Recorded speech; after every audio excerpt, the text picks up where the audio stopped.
अस्सलामुअलैकुम वरहमतुल्लाहि वबरकातुहू।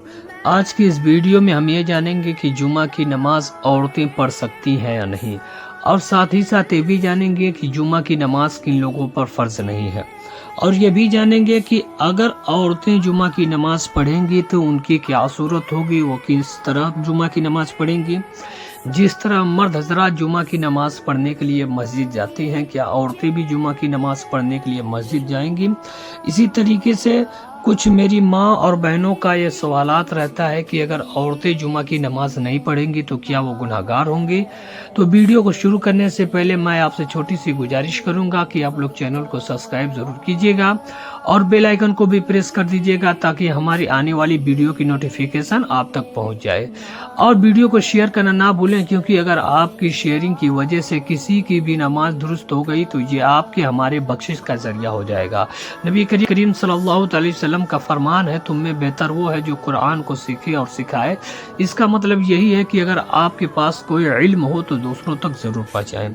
सबसे पहले तो हम ये जान लेते हैं कि जुमा की नमाज किन लोगों पर फर्ज है, किन लोगों पर नहीं, और ये भी जान लेते हैं जुमा की नमाज की शराइत क्या है, यानी किन चीज़ों से जुमा की नमाज फर्ज होती है। जुमा की नमाज के लिए 6 चीज़ें शर्त हैं। नंबर 1, मिस्र हो या फनाई मिस्र। आप मिस्र इसको समझ लीजिए, आम लफ्जों में शहर को कहते हैं, परगना को कहते हैं, थाना को कहते हैं, कि मिस्र इसको कहते हैं। आप फनाई मिस्र किसको कहते हैं मैं आपको बता देता हूँ। जैसे कि स्टेशन, असबल, एयरपोर्ट आपके इलाके में हो तो जुमा की नमाज फ़र्ज है। अब इसी तरीके से दूसरी चीज़ क्या है कि जोहर का वक्त होना। जुमा की नमाज के लिए ये भी शर्त है कि जोहर का वक्त होना। इसी तरीके से खुतबा, यानी जो इमाम साहब मस्जिद में खुतबा पढ़ते हैं उसका भी होना। और जमात के अलावा 3 लोग ऐसे हों जिनकी बाद नमाज पढ़ाई जा सके, यानी जुमा की नमाज के लिए 3 लोग ऐसे हों जो इमाम के बाद नमाज पढ़ा लेते हों, मिसाल के तौर पे ये समझ लीजिए। और छठी चीज़ जो है इज़्ने आम, यानी इज़्ने आम उसको कहते हैं जिसमें तमाम लोगों की इजाज़त हो कि उसमें नमाज पढ़ सकते हैं। अब रही बात, मैं आपको बताने वाला ये हूँ कि औरतें जुमा की नमाज पढ़ सकती हैं कि नहीं, कि औरतों के लिए जुमा की नमाज नहीं है, वो जुमा की नमाज नहीं पढ़ सकती हैं। इसी तरीके से मैंने एक सवाल किया था कि जुमा की नमाज किन लोगों पर फ़र्ज नहीं है, तो मैं आपको भी बता देता हूँ। जुमा की नमाज किन लोगों पर फ़र्ज नहीं है मैं बता देता हूँ।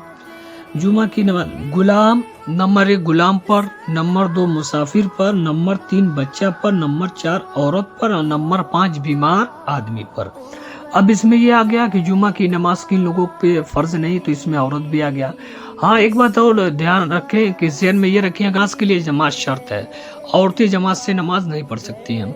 अगर जमात से नमाज पढ़ेंगी तो ये मकरूह तहरीमी होगी। और उनका ख्याल ये है कि जुमा की नमाज अगर नहीं पढ़ेंगी तो गुनाहगार होंगी, तो ऐसा कुछ नहीं है। अगर आप जुमा की नमाज नहीं पढ़ेंगी तो आप गुनाहगार नहीं होंगी। हाँ, जुमा की नमाज जिस दिन हो उस दिन आपको जोहर पढ़ना है, वो भी जैसे आम नमाज पढ़ती है उसी तरीके से आप जोहर नमाज पढ़ेंगी और आपके ऊपर कोई गुनाह नहीं मिलेगा। हाँ, जुमा की नमाज नहीं पढ़ना है, जोहर की नमाज 12 रकात आपको अदा करना है, जिस तरीके से पढ़ते हैं 4 रकात सुन्नत, 4 रकात फर्ज, 2 रकात सुन्नत, 2 रकात नफिल। अगर वीडियो अच्छी लगी हो तो वीडियो को दूसरों तक शेयर जरूर कीजिएगा और बेल आइकन को प्रेस जरूर कीजिएगा। मिलते हैं अगली वीडियो में। अस्सलाम वालेकुम।